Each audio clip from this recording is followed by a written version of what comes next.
If you're a pop culture junkie who loves TV, film, music, comedy, and other really important stuff, then you've come to the right place. Get ready and settle in for Classic Conversations, the best pop culture interviews in the world. That's right, we circled the globe so you don't have to. If you're ready to be the king of the water cooler, then you're ready for Classic Conversations with your host, Jeff Dwoskin. All right, Allison, thank you so much for that amazing introduction. You get the show going each and every week, and this week was no exception.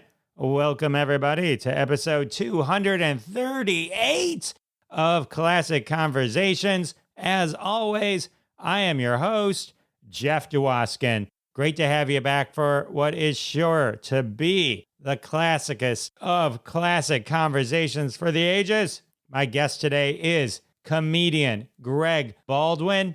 Greg and I talk comedy, his podcast, Second Chances. Greg tours with Jay Moore and Daryl Hammond. He's quite the comedy success story. But before that story, Greg was an addict, and this is also a story of redemption. You're going to love it. It's coming up in just a few seconds. And in these few seconds, just want to remind everyone, episode 236 with Jeffrey C. Sherman. We're talking the Sherman Brothers, Spoonful of Sugar, Mary Poppins, Boy Meets World, Wendy Liebman, so much. Great episode. Do not miss it. But right now, the do not miss event of the year is my conversation with Greg Baldwin. Get ready to be inspired. Enjoy. All right, everyone, I'm excited to introduce you to my next guest, actor and comedian Greg Baldwin. Welcome to the show. What? Great to be here, Jeff. Great to talk to you. How are you doing? I'm doing good. It's very nice to meet you. It's always nice to meet a fellow comic. I want to kick off by reading a couple things on your website, which I found fascinating. There's 3 quotes on your website. I'm sure the story's behind them. One is, everything good in my life has been a direct result of helping another human being, and that's Danny Trejo. And then you also have the quote, a life is not important except in the impact it has on others, Jackie Robinson. Then the one I really want to unpack, I was Joe Manganiello's meth coach for the movie Archenemy. Those are your 3, 2 inspirational, and then this one's like, all right. There's stories behind all of them. I guess I'll start with the Jackie Robinson. The Jackie Robinson one, I actually saw that quote. I was walking into Dodger Stadium. I saw that on the wall at the stadium, and I just loved it. And the reason that quote stands out to me is because I had a problem with drugs, crystal meth. Once we'll talk about the meth coach story, but just drugs and alcohol all my life, since I was a little kid. And it finally caught up to me when I was 36. And, I started smoking meth probably around 30, 31. And I lost everything, man. I had a career in broadcasting at CBS, and I lost that career. And I ended up 118 pounds. Was basically living out of my car, sometimes my parents' and house and friends' couches. But I lost my career. I lost everything. And I ended up getting sober on Valentine's Day of 2007. My whole life, I've always been a giver, and I think, relatively, I'm a good person and stuff. And I've always lived under the assumption before I got sober that life was about pleasure. And the more pleasure that I got, the happier I would be. So I was always seeking pleasure for happiness. And after I gotten sober, worked a recovery program, I had realized that the true source of happiness is being of service to other people. So that's how I kind of try to live my life. So, everything, all my outside things in my life, in some result, have a direct impact on others. When, one, I'm sober, I help new people that get sober. Number 2, I have a podcast. I haven't done any episodes in about a year, but I'll be relaunching it, called Second Chances. And it's stories of people who got a second chance in life. And number 3, I'm a stand-up comedian. So I travel and I bring happiness and joy and laughter to people. And I've come to realize that, the true source of happiness and self-esteem and self-worth, and, one of the main reasons why we're all on this planet is to be of service to others. Hence, Jackie Robinson. That's a great mantra to live your life by. And I mean, for anyone to live their life by, I think we all aspire to be good and help others. I'm a firm believer in the rising tide helps everybody. There's so many people out there that think you're eating from the same pie and they don't see it as an expanding pie theory. And the expanding pie theory is the reality of life. The more good you do, the more opportunities there are for everybody. So I try to live my life that way as well, the best I can. A couple of things. One, my first comedy mentor, a guy named Ant, he was a judge on The Last Comic Standing. He told me at the beginning, when I started doing stand-up, he said, there's enough room for everybody. So just always root for everybody. You're not in competition with the other comedians because there's plenty of room for all of you. So do what you can to support other comedians and be that kind of guy. And the other thing that jumped in mind, you said a rising tide. What is it? A rising tide helps all the boats or something like that. I'm forgetting. That was a good quote. That brought to mind another quote I had recently heard. A lighthouse doesn't go out in the ocean seeking boats. So in order for me to be of service and I have to turn my light on and I have to be a good example. And, you can't give something away that you don't have. Life is, we're continually evolving. I'm trying to become a better person, but I can honestly say because of my sobriety and, what I've learned in the past 15 years of being sober, I am definitely now the best version of myself I've ever been. That's an amazing story. Can we go backwards in time? Like, how did you get caught up in becoming a meth addict at 30, 31? You had a lot of life behind you at that point. Was there like a trigger moment that kind of just put you down this spiral path before sobriety? Yeah, well, I've always my first memory growing up was my mom gave me Flintstone vitamins. And I remember I liked them so much, I waited till she was gone. I ate the whole bottle. And so I've always been compulsive. And, the question is, the chicken or the egg. Can you do enough drugs to become an addict, or is it something you're born with in your genes? And for me, I've always been compulsive. And whatever, I think, me personally, I think I have a reaction in my brain that's different, in the pleasure center than normal people do. And I get compulsive. And so when I started drinking and using drugs, and I was probably fifth grade or sixth grade, something like that, something happened, man, and it made me feel, I remember thinking when I was in, sixth, seventh, eighth grade, like I remember taking drugs and I remember thinking like, how could something that feels this good be bad?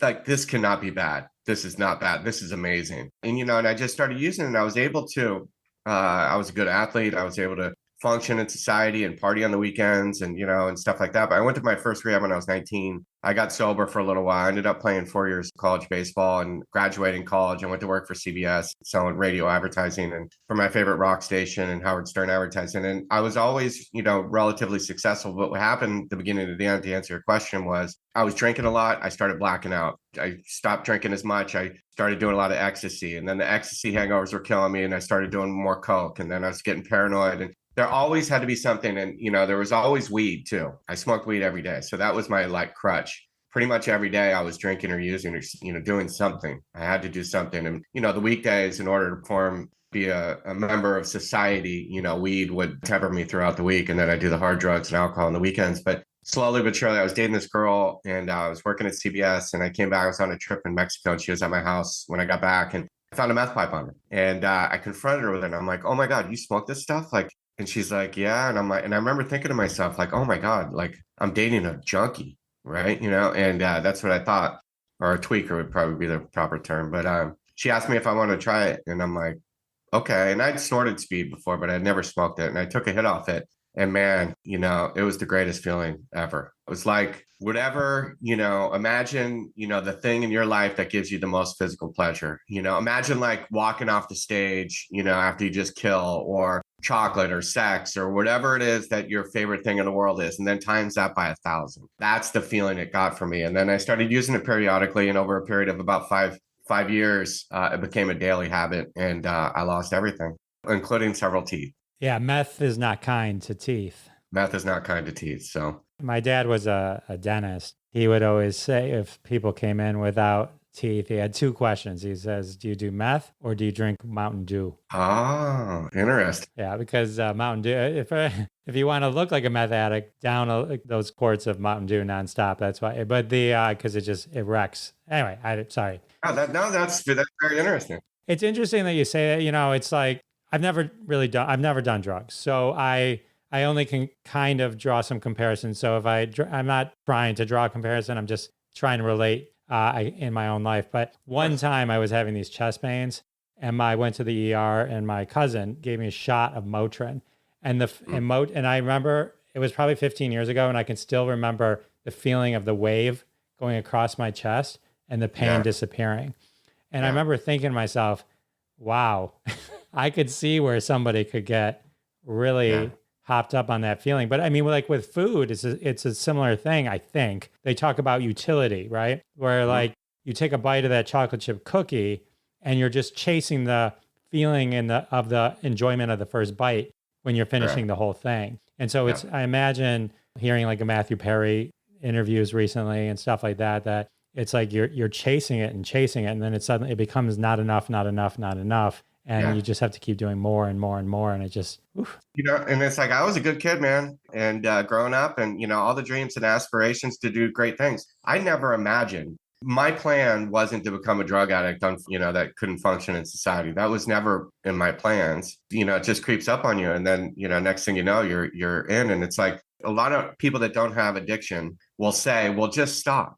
Can't you see you're ruining your life? And if it was that easy, we would all stop, because nobody wants to lose everything. And, you look at a mother that loses her kids and still can't stop drinking or using. There's something more. I lost power of choice. It's hard to explain, but if I could just quit and be normal, on my own and just go back to living a normal life, I would have done it. But, I needed professional help. But yeah, it's tough. Addiction's a tough one, man. A lot of people die from it. And I'm one of the survivors. 15 years without a drink or a drug, for me, somebody that like me, it's a freaking miracle. That's amazing. 15 years. Congratulations. Thanks.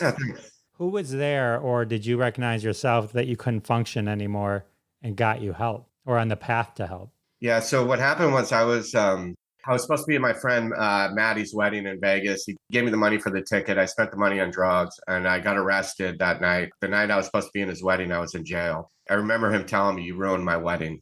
And I was like, oh my God, just total devastation. And the charge was possession of, a controlled substance. So they were going to do a Prop 36 where if you stay clean or whatever. I couldn't stay clean. And then finally my probation officer told me, or the guy told me that one more dirty test, you're going to jail. You'll do a few months or whatever.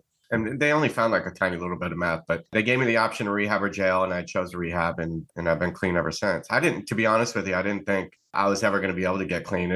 I was so far gone that I really didn't even want to get clean. I was just going to ride it out to the bitter end. It was like I was on the Titanic and I was sinking, and I knew I was going to die. And then I just was resigned to the fact that it was over, and I was just going to ride to the bitter end. But I checked myself into rehab on February 13th of 2007, and I've been clean ever since. And, now I got a good life. And I'll tell you one thing, you said your dad's a dentist. So I was missing a few teeth. I've always had a lot of problems with my teeth. When I first got sober, about, 4 years into sobriety, my teeth were all messed up. But I went on to eHarmony, and on my third eHarmony date, I met a dentist, and she said she was beautiful. She was amazing. And then it was weird because at the same time that I started dating the dentist, well, we dated for a couple of years, but I had a great aunt that I had never met. And so she had passed away. She was in Canada. She had no kids. So she left all the cousins in the will. And so my dad's like, oh, you'll probably get $500 or something. And it turns out I got 18,000, and I spent all the 18,000 to get a new set of teeth. So I got veneers, I got 6 implants, I got root canal, I got it all fixed. So I got a new set of teeth. So well, you look great. Thanks. Right, let's do a smile off. Right, we'll get this on video.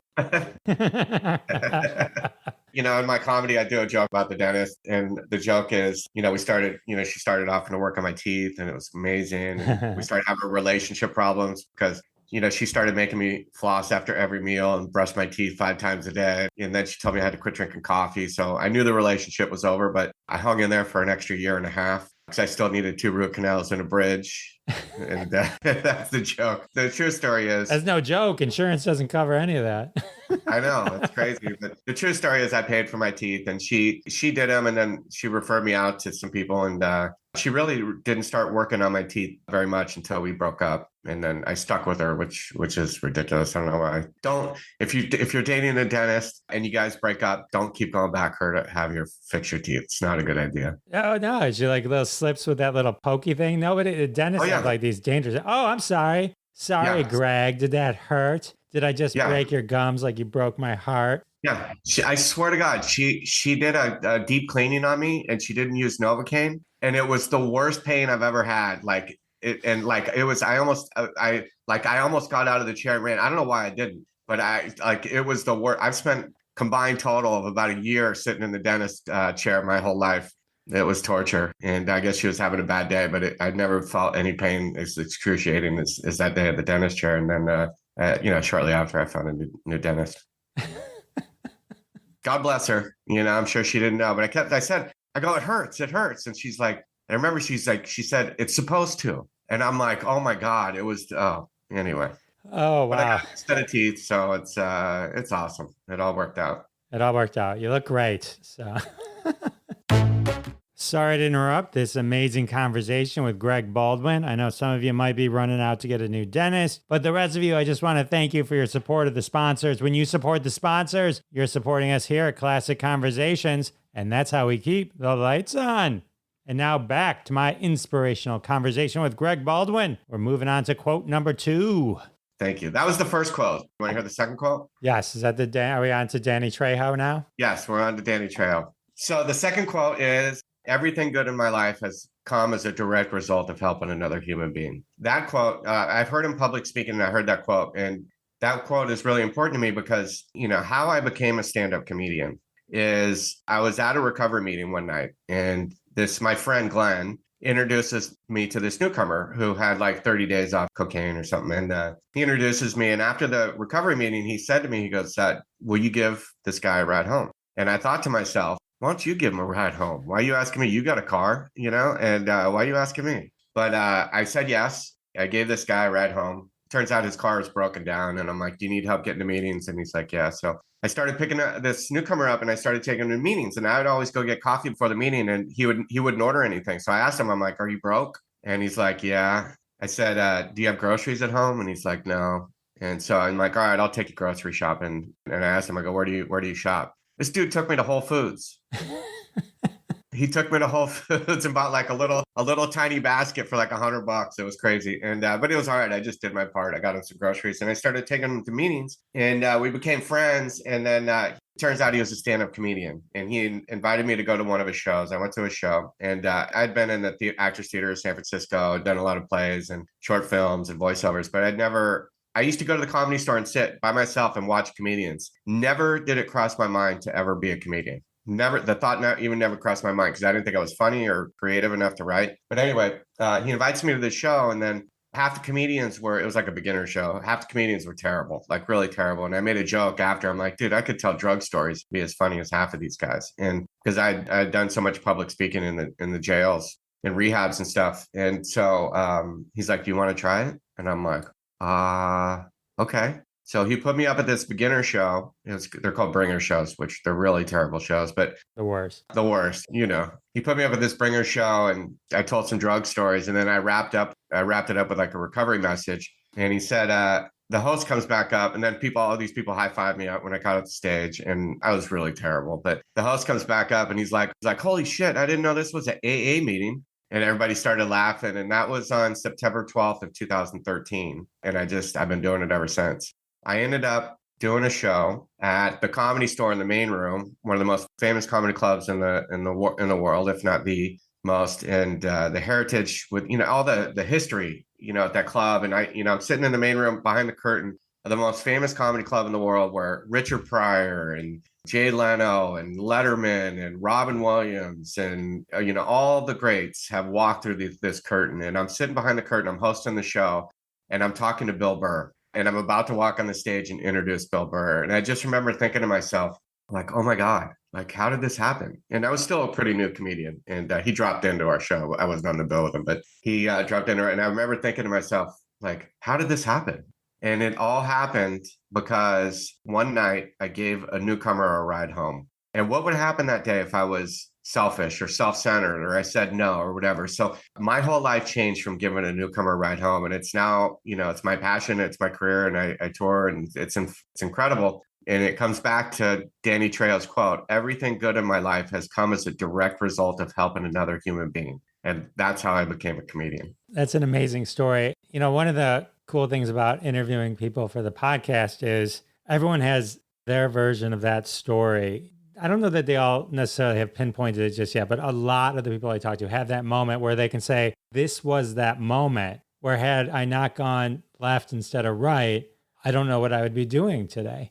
It's an amazing when you can, I think, kind of reflect on that moment and then learn from it and then try and be that for other people as well. So I think that's wonderful. Thanks. So that's why that quote's so important to me, and he's my favorite public speaker. I've heard him speak publicly numerous times, and he's just his message is powerful. And what's really interesting about Danny Trejo? He had the same story. He was helping a newcomer, and a newcomer called him about midnight, woke him up, and was on a movie set, and said, "I'm going to use cocaine, and I'm not doing well." So Danny Trejo got out of bed, went and met this guy on set, and helped him. And it was a movie. It was called Runaway Train, I think. No, it's a movie with Eric Roberts, and it was about boxing. He was on set, helping this guy, and he ran into this guy he was in prison with in San Quentin. And it turns out the guy in Quentin was, working on this movie, was a writer or something on this movie, recognized Danny. And Danny Trejo was like one of the champion boxers at San Quentin. And it was a movie about it was a boxing match. And so, Oh, wow. And I guess the guy that Eric Roberts was boxing against was terrible. So he said, "Hey, can you train this guy? Can you work with him?" And then finally the director said, "You know what? I want you to fight him." And so he replaced the guy, and he ended up fighting Eric Roberts in the movie. And that was his very first movie role. And it was because he got out of bed at midnight and helped a newcomer. That's amazing. Runaway Train, 1985. Runaway Train. That's it. Yeah. Yep. 1985. That was Danny Trejo's very first movie.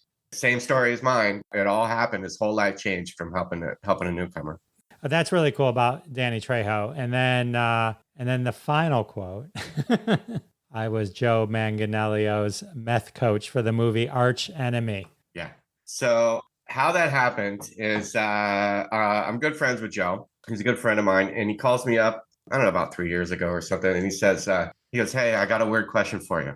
And I'm like, okay. And by the way, Joe Manganiello was a dancer in Magic Mike. He was in True Blood. He was a werewolf in True Blood. He's married to Sofia Vergara. And Flash Thompson in the OG Spider-Man series. Yeah, he was Flash Thompson. Yep. And that was a long time ago.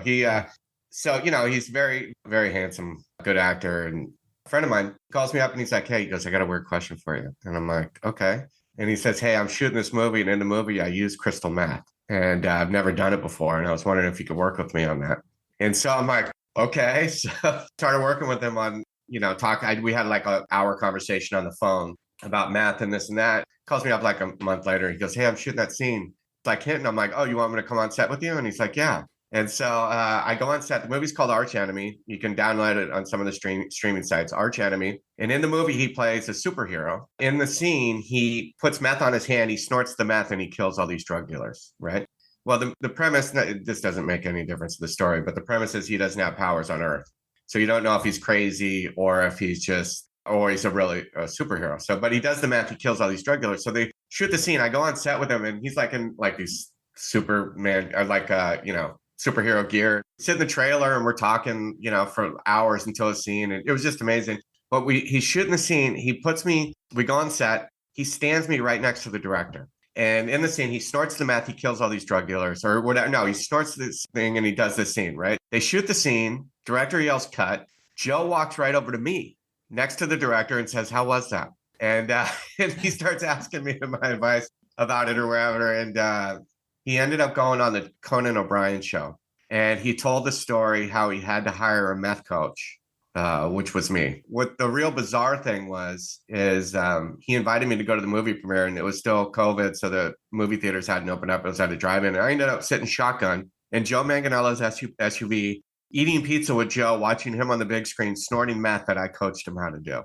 Yeah, and then he went on the Conan O'Brien show. I do a whole bit in my comedy about it, but it's obviously exaggerated in my comedy. But he ended up going on the Conan O'Brien show, and he told the story how he had to hire a meth coach. Yeah, I think he told the story on Tonight Show too. So if you watch, I'm going to give your listeners an assignment. If you watch Archenemy with Joe Manganiello, at the end of the movie, at the credits, hit pause and go as slow as you can, and you're going to see special assistant to Mr. Manganiello, Greg Baldwin. Now you guys are in the know. That is not special assistant. That is actually meth coach. Or you can go to IMDb and see the credits. But that's how meth coach came about. Kind of actor, comedian, meth coach. Right. Yeah. Yeah. Out of context, one might get the wrong idea there. But that's good that you were there for your friend Joe. Yeah. And he killed the scene too. It was awesome. So I think I'm the very first meth coach in the history of the world. So what was some of the advice you gave Joe? What makes a good fake meth snorting acting portrayal? So, he does this story how, he was, like you mentioned, he was in Spider-Man and he had this career, but he wasn't working. And his friend said, you got to get another job. And he ended up doing like this construction, and he was shoveling dirt. And he said, you know what? He goes, I'm going to be the best dirt shoveler there is. And he said one day he was just in the sun and he was just shoveling the dirt, and he's with all these other workers, and they're like, slow down, man. There's, when you finish this, there's going to be another thing of dirt, man. And then he just said he was just like, oh, like this, and I remember him telling that story. And then he said he was helping move something, and like the fridge fell out of the truck, and he's a big, strong guy. And he said he just grabbed the fridge and he just held the fridge, and he just felt powerful and just almighty in that moment. In those two moments of the shoveling dirt and being the best dirt shoveler and grabbing the fridge that fell off the truck and just holding it. And I said, imagine that, when you're using meth, that, what happens with the physical reaction that happens in your brain is it releases all the chemicals in your brain that says you're okay. You could be, I was 118 pounds missing teeth. I smoke meth and I feel like, oh my God, I'm going to take over the world. And so what happened, I just imagine that you're shoveling that dirt, or you catch that fridge, and that feeling of ultimate power, like, and that rush of just like that, and then times that by 100. Imagine that when you snort meth, and it gives you that type of power and strength. And so that was my advice to him, to kind of relate his personal life to what meth, how it makes you feel. Okay. All right. Very cool. I'll have to check that out. It's an interesting story. It's funny. Joe coined the term. He actually coined the term meth coach. That's awesome. So, all right, I want to hear about comedy, but before we go there, let's talk about your podcast real quick, because I think it's tied into it's called Second Chances. It's kind of tied into your recovery and talking with others about their stories. Yeah, so it's Second Chances, and you can find it at my website, secondchances.tv, or all the streaming sites. It's everywhere. Second Chances, and it's stories of people who got a second chance in life. I started it with Ant, who was a judge on The Last Comic Standard. We started it, and then I had a couple different co-hosts, but I haven't released any episodes. I'm going to relaunch it soon. The reason I started it is my dream and my goal in life is to bring hope and inspiration to the world, and to use my gifts, my second chance in life to bring hope and inspiration. So we started this podcast, and it's just interesting stories with, I've had people I had Carney Wilson from Wilson Phillips, whose dad was Brian Wilson of the Beach Boys, telling the story how, I think she was addiction to food and that stuff, and how her father had tried to give her heroin when she was 16. And, that was interesting. And then I've had Joe Manganiello on. We talked about the meth coach story, but also him telling the story how he, in a flag football game, caught a touchdown from Joe Montana, which was really cool. And then I've had people with autism. I had a guy with autism on. I had a woman that dealt with autism. I've had cancer survivors. I've had actors and love stories. And I had a medium on that supposedly can communicate with spirits, and just a wide range of different topics. And, it's really interesting. And, and I'm sure you get this from doing your podcast. It's fascinating talking to interesting people and hearing the obstacles they've overcome in their lives and their outlook on lives. And it's just really incredible. I really, really enjoy it. And so I stopped during the pandemic. I stopped doing it. So I'm going to relaunch it soon. I just love it.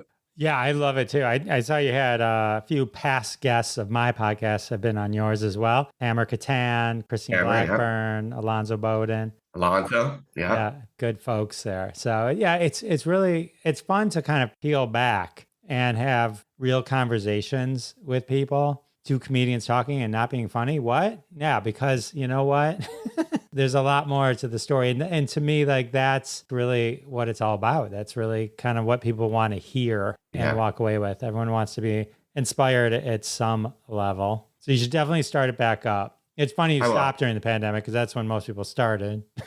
Yeah, I was doing it during the pandemic for a little while, and then towards the end I stopped. And what happened is I moved, and then my soundboard stopped working, and so I gotta fix that. But I wanted to start doing video and set up video cameras and talking to video promos and stuff. I've had all these incredible, wonderful guests and stories and stuff, but I got no video of it. So I wanted to set up a little studio, and I just haven't gotten around to it. So yeah, and I've been touring a lot and doing a lot of stand up. So it's coming. definitely make that a priority because I think the world it would be a better place with it. Thank you. So one of your guests on the podcast, and then I think is a good kind of bridge to the comedy, Daryl Hammond. Yeah. You work a lot with him of Saturday Night Live fame, but pretty much a legend of Saturday Night Live. I think legend's a fair word. Yeah. Yeah.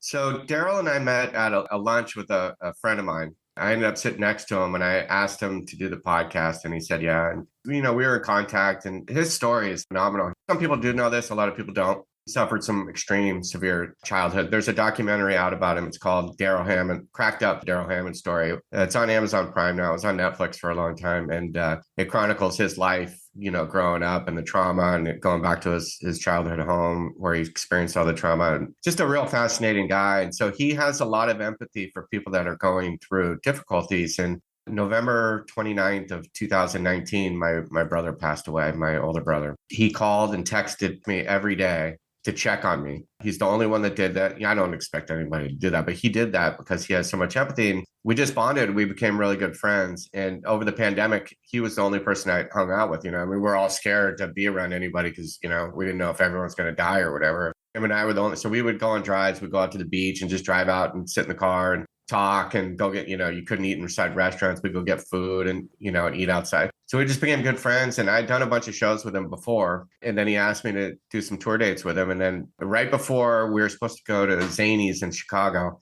pandemic hit. And I'm like, oh my God, I'm finally a touring comedian. I'm going to tour with Daryl Hammond. And now the pandemic, this is brutal. But so then we started hanging out during the pandemic and became good friends. And then the pandemic ended. And so I just started touring all over. And he's been my, mentor for me and a good friend. And that's how it started, is because he had empathy because I had lost my brother. If you told me I'd be touring with 14-year cast member of Saturday Night Live, learning from him and getting, he gives me advice and this and that. And it's just freaking bizarre. It's just really bizarre. And, and I get 25 minutes, 30 minutes sometimes, when I tour with him. So it's you can't get that amount of time on shows in LA.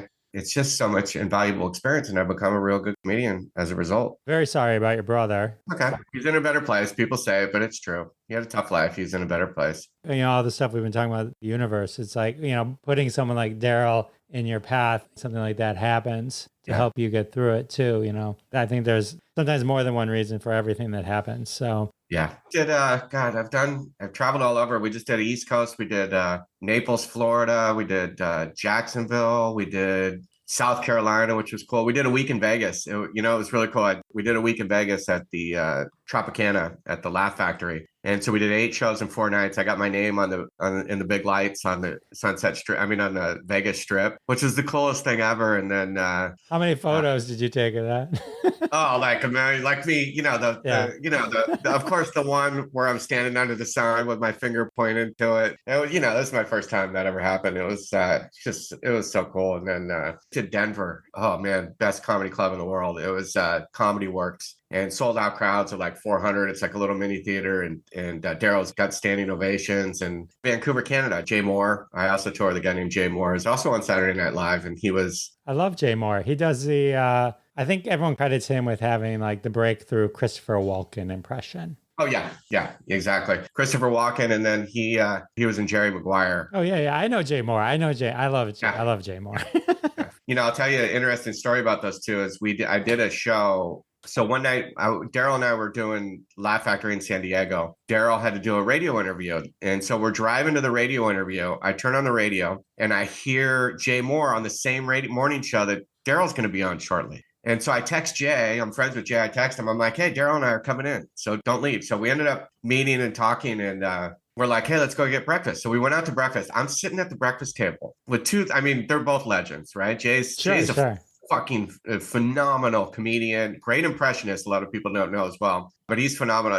And they start telling SNL stories, right? And I'm like, this is nuts, right? I'm sitting at the breakfast with these two guys and they're, who I'm friends with both, but I'm just listening to these stories. And then they start doing impressions back and forth. And I'm like, this is insane. And Jay says to Daryl, hey, let's do a show, with the impressions. And so they're like, Daryl's like, yeah. So I ended up putting together a lunch when I got back, and we had a series of lunches and workarounds. And then we end up putting together the show, an impression show where I moderated it. And it's Daryl and Jay doing impressions back and forth. So I'll lead them into it. I'll be like, Jay, you worked with Academy Award winner Christopher Walken in Suicide Kings. What was that like? And then it leads them into the story. Then I'd say to Daryl, you performed for 5 presidents. Which was the first president you met in the Oval Office? And it leads them into George Bush. And then so I went back and forth, but they both have about 50 to 75 impressions. And so we started doing the show at the Improv and Flappers, and like there was a huge buzz about it. And then one of the last shows we came up with Speed Round. And in Speed Round, we could never get through all the impressions. So I started saying Kermit the Frog, and then Jay would do Kermit the Frog, and then I'd say Foghorn Leghorn, and I go back and forth. And it was brilliant. So we did a series of shows, and there's a big buzz about it. We put it down for a little bit. We're hoping we resurrect it. But man, to be on the stage with Daryl Hammond, Jay Moore at the same time as they're doing their legendary impressions and me being a part of it, I'm like just pinching myself like, this is just nuts, man. And it all started by giving a newcomer a ride home. All this stuff happened from just being of service to another person. I love that. Yeah, Jay Moore, I love, I can't remember who I was talking to about this not too long ago. The show Action, Jay Moore's show. And then, funny story. My wife and I are in New York. It's probably 15 years ago. We're like, oh, Daryl Hammond, he's at Caroline's. Let's go. There's tickets for the Late Show. I remember turning to my wife, what are the odds? The day of the 11 o'clock Late Show or whatever time it was late for Daryl Hammond, and there's still tickets. Oh my God. We buy the tickets. We get excited. We go in there. The New York clubs are a little different than the Michigan clubs. They sit you down. You don't pay to the end. You got to buy the drinks. You got to do it. Turns out Daryl Hammond's not doing the 11 o'clock show. It's he did the first 2, but this one was Howard Stern group like dirty show. Oh wow. Not Daryl Hammond. So that was the time I almost saw or thought I was about to see Daryl Hammond. So that did not turn out well at all.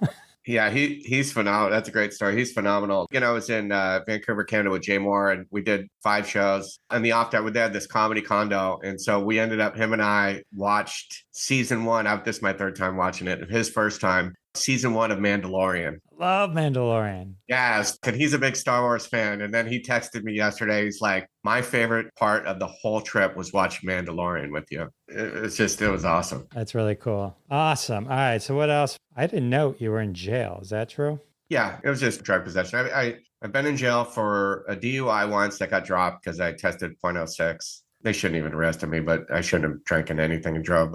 And then one for the drug possession, and then another time for drug paraphernalia, which just I was a minor, and they let me go. Oh, and the other time was in 8th grade.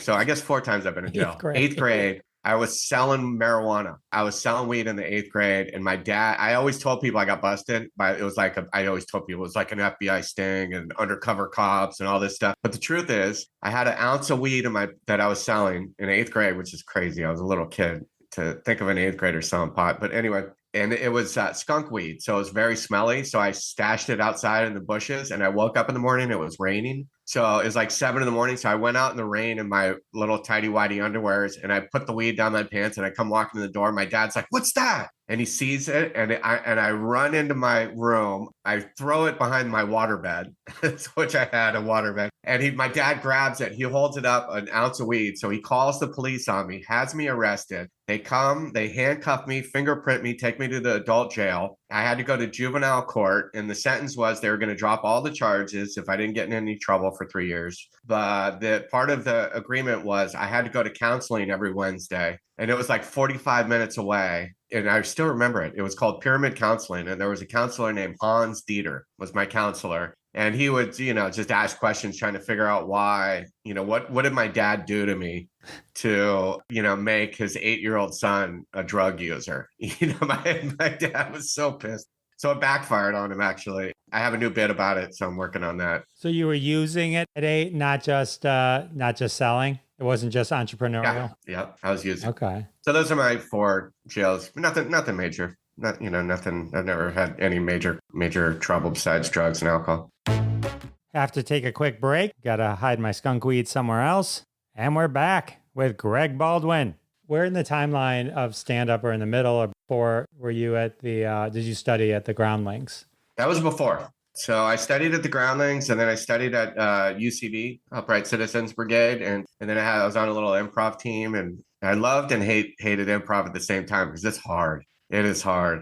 So is stand up. Stand up is hard and brutal for a long time until you find your voice. But yeah, I was on a little improv team, and then I found stand up, and then I just started doing stand up. But I would love to go back and do some more improv. I started doing some good work, and it's tough. When you're doing improv, I think it's good whether you're an actor or not. I recommend people take an improv class because you learn how to be spontaneous and be open and be yourself. You can actually like feel different parts of your brain working, and that I don't normally use. And it's also helped me become a better stand-up because it's allowed me to be spontaneous and creative. And, as a stand-up, you have to be present. You have to be, if you're doing a show and the waitress has a plate of drinks and they crash all over the floor, you have to be able to stop, call it out, this and that. When I was a beginning comedian, if that would happen, it would ruin my whole show because I was so married to every single word and how to say it. And if one thing happened different, I'd bomb. And so improv, it's really good because it, teaches you how to be spontaneous. And now,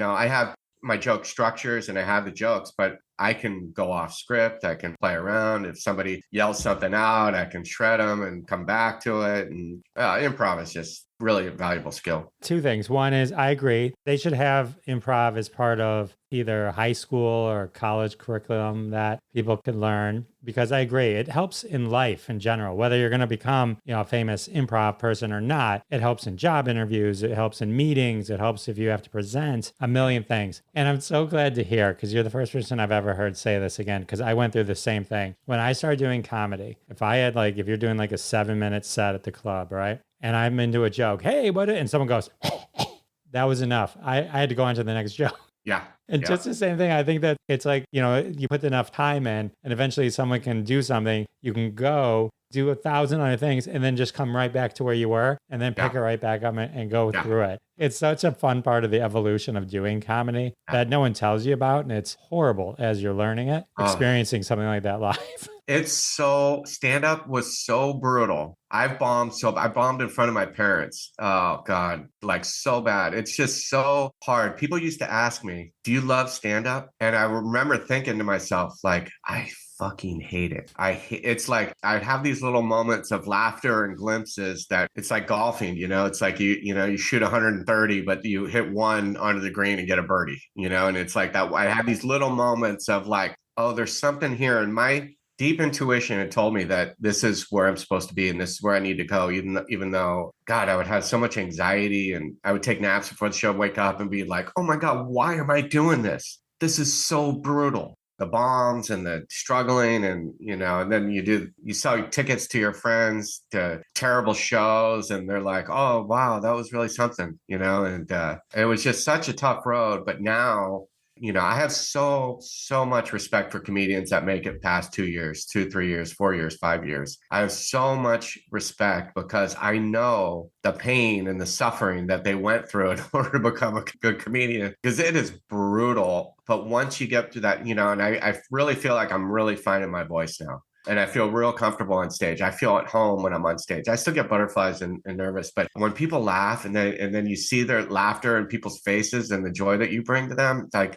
it is the greatest thing in the world for me now. It is wonderful. I find that if I don't have the butterflies before, I don't do as well. That's part of the energy that converts when you're on stage. Comedy is like one of those things. Sounds like you agree with me, or probably have had similar, where however someone sees you the first time, that's how you are forever. If somebody comes to see you early and you bomb, they'll never come. Like you're just a bad comedian. If they come and you have a great set and they laugh, then it's okay if 2 more down or something, they go, oh, that was a rough set. But because they know, no, you're better than this. Yeah. But it was like, that's why I always hated inviting people. Yeah. Until I got really, really, really, really comfortable where I was confident that at least a high percentage of the time I would pull this off. If they see, I know there's this one guy, Dan, who was like my arch enemy at work, comes to one show, horrible show. One of these open mics, I just did bad. And to this day, 20 years later, if somebody were to bring it up, you go, yeah, Dwoskin, he's still doing that? Yeah. You know what my mom used to say to me? She came and I bombed really bad. She said to me for years, are you still doing those same jokes? And I'd be like, I gotta go, Mom. I'd get so pissed. I'd be like, I gotta go. She comes now and she's like, she's watched me evolve over the years. And now she's like, oh my God, that was so amazing. You were so great. And this and that. But boy, man. And then all those friends that I sold tickets to in the early, none of them come back. One of my good friends, it's been, he hasn't come back in 9 years. He hasn't come see me perform. And it was so traumatizing, I guess, there's nothing worse than having to sit through just horrible comedians that don't deserve to be on the stage. So I know the trauma that I put these guys through. And it's weird because it's like a catch-22, because in order to get stage time at some of these shows, when you're new, you have to sell tickets. Then you sell tickets to your friends, and then they don't want to come back anymore. And you're basically kind of ripping them off because you're selling tickets to these really horrible shows. Right. But here we are. And then flash forward, you're opening with Jay Moore and Daryl Hammond. You're at the Comedy Store. So everyone hang in there. It does pay off. It pays off. Let me ask you, Jeff, I didn't ask you, I know that's you're interviewing me, but I'm curious, how long have you been doing comedy? 20 years I've been doing comedy. It's been a little lighter the last, since the pandemic. And I started focusing on the podcast. I have gigs here and there. I still get a rush for doing it. It's still amazing. You talk about your parents. My dad before he passed away, he used to come and see me all the time. He loved seeing me. And he would come to the club, and he didn't know like I was a guest there, right? Like I'm just there that weekend, right? It's like he would walk up to the window and he'd be all like, because he knew it was at Mark Ridley's, and because I'd been doing it for so long, Mark knew my parents, and the club owner knew my parents, and like stuff like that. And one day I said, Dad, when you have your group come, you can't act like you own the place. He goes, I'll tell them.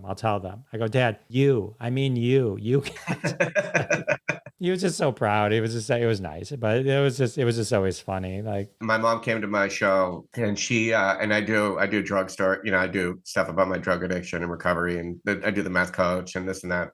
And I do this bit about dealing candy when I was a little kid, and the premise is I'm a candy dealer, but it's like drugs. You know what I mean? So when I was in sixth grade, at the end of the joke, I say, what's really bizarre is that I'm clean and so I'm a recovering drug addict. I'm clean and sober 15 years, and my 80-year-old mom is now on marijuana edibles, and which is true, and which is totally bizarre. I went to the weed shop, and when my mom got gummies, the weed gummies or whatever, and then my mom was in the crowd, and I said, and I could recognize my old behavior in my mom now, laying around all day and eating junk food and dishes everywhere. And she's watching reruns of Judge Judy. And I'm like, Mom, you got to get your shit together, and so she's now the one with the drug problem, which isn't true, but she's the one with the drug problem. So, and then everybody's laughing. And I go, my mom's here tonight. And I go, Mom, stand up. And so my mom stood up, everybody applauded. And I go, Mom, are you high right now? And the whole place just went nuts. They were just laughing. I'm like, oh my God, my mom's baked right now. And then I said to my mom, I go, you know what? And I told the crowd, I go, doesn't my mom look great for 80 years old? And the whole crowd applauded her. And my mom was so proud. That's so awesome. That's amazing. I love that. That's a great story. It's like how long, and I know you said your father passed. I'm sorry, but